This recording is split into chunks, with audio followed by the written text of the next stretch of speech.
Okay, question number 1. What was the best memory you have about being Mountain Home Public Schools?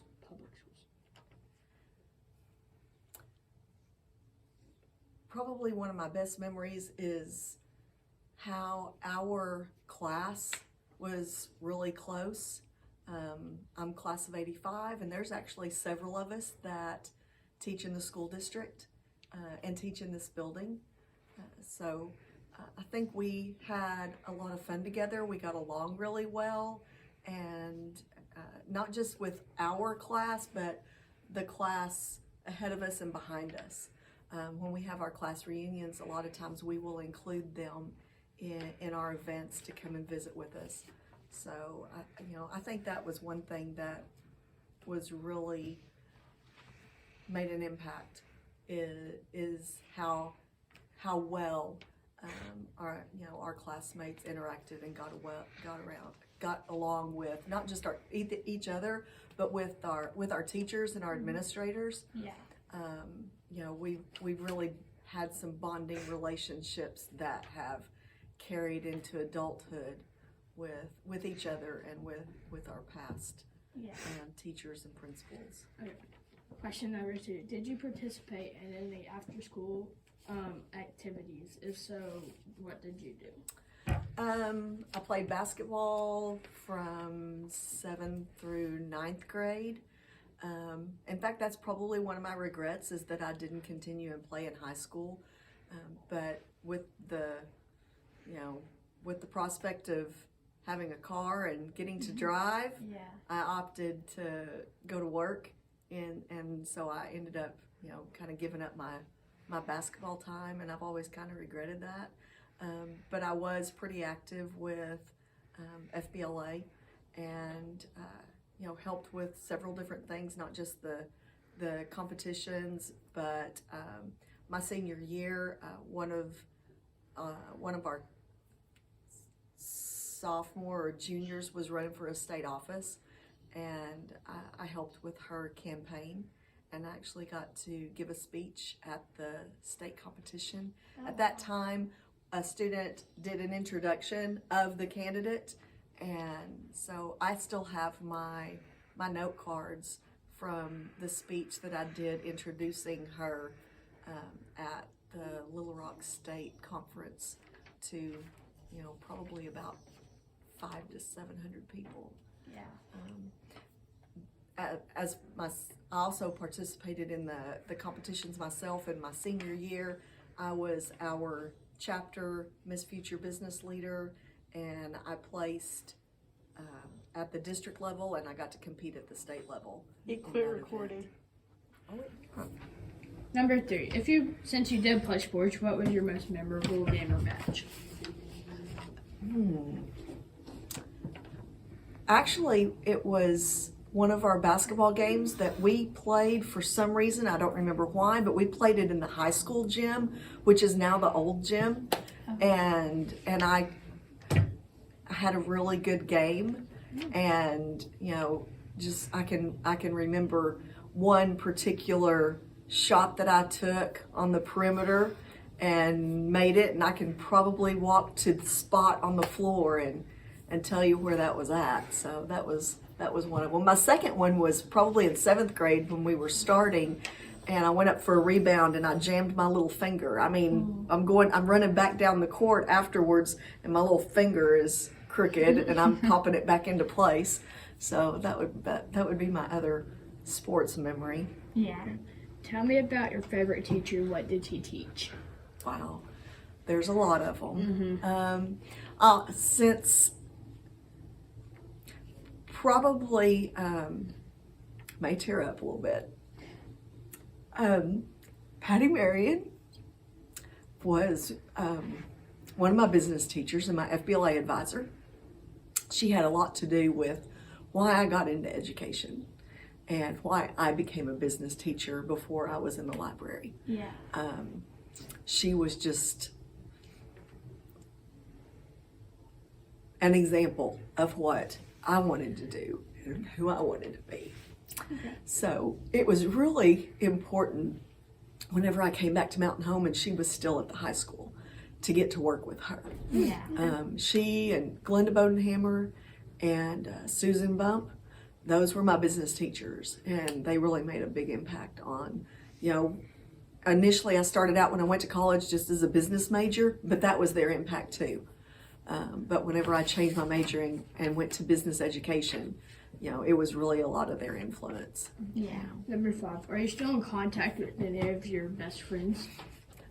Yes, most of us still live here, and we don't have visit frequently, but occasionally we'll get together and do something. And it's nice to get back and visit. And Yeah. of course, now we're at the stage where we're sharing pictures of our grandkids. But yes, it is. It's nice to stay in touch with some of those. Facebook helps, and social media helps too. Yeah. It has increased that. But yeah. Since you told us that you participated in clubs, would you care to tell us a little more about those? We had a really strong FBLA chapter, and it continues to be. That was something that I started in 9th grade. You could participate in FBLA when you took your keyboarding class, and at that time you took that in the 9th grade in junior high. And I stayed a member all the way through my senior year. That was an opportunity for you to take what you were doing in class and get to practice it in an environment and meet other students who were also career focused and business minded and intending to do something that went on to college and stuff. And there's different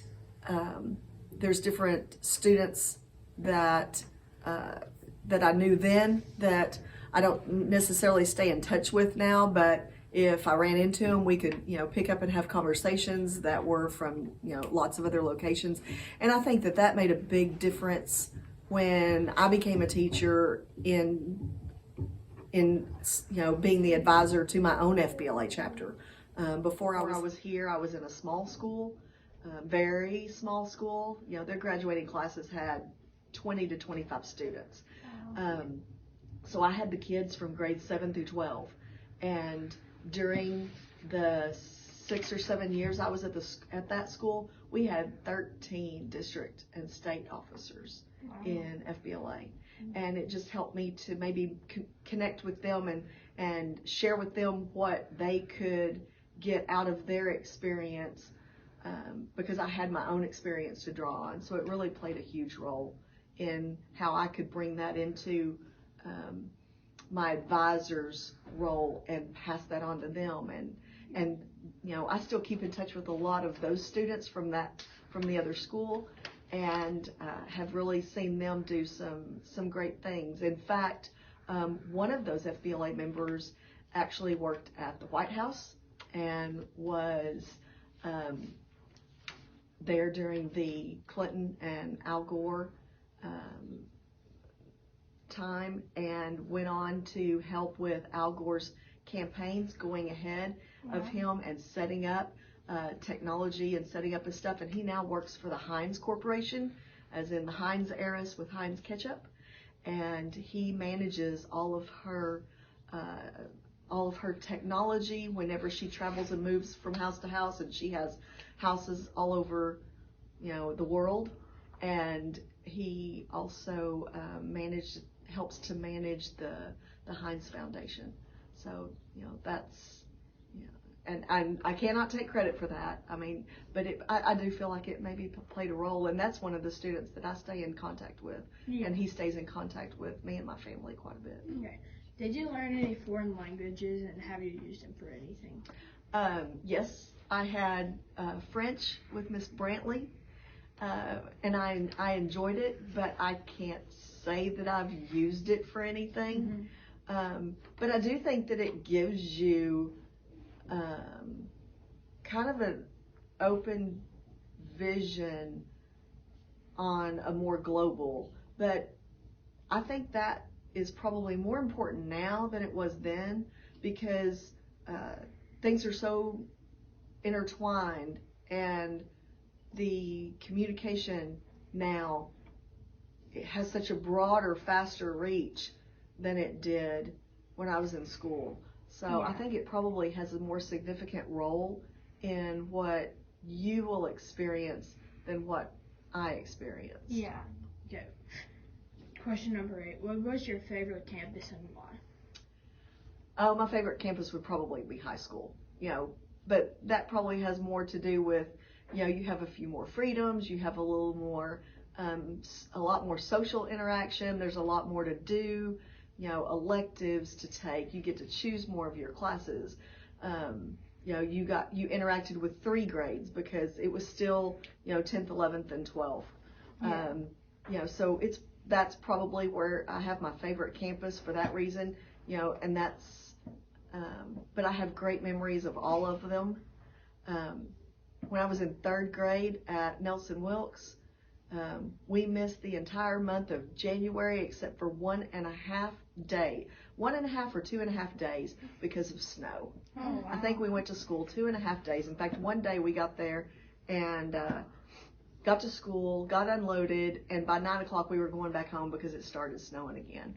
So, each campus kind of has its own thing. Whenever our class of 85 was the first group of 6th grade to move into what is now Guy Berry. At that time, it was just a 7th grade building. And some influence from different parts of the country. When I was in elementary school is when everyone from the north started moving and retiring here. And then when I was in high school and into college, that's when people started moving up from the Texas area and the southern area and retiring here. So, I think we have a lot of people here that are have an education and value education, and that's made a huge impact on the support that the community has for the school district. And I think that the students are the ones who benefit from that. Yeah. And it gives you some opportunities that most students in your area in Arkansas don't even have, like the career academies. Yeah. I think that there's chances here that you don't have in any other area.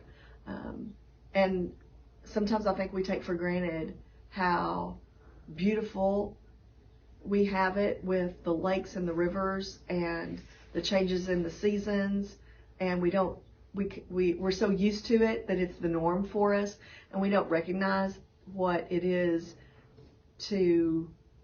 until we move somewhere else that we don't have those things.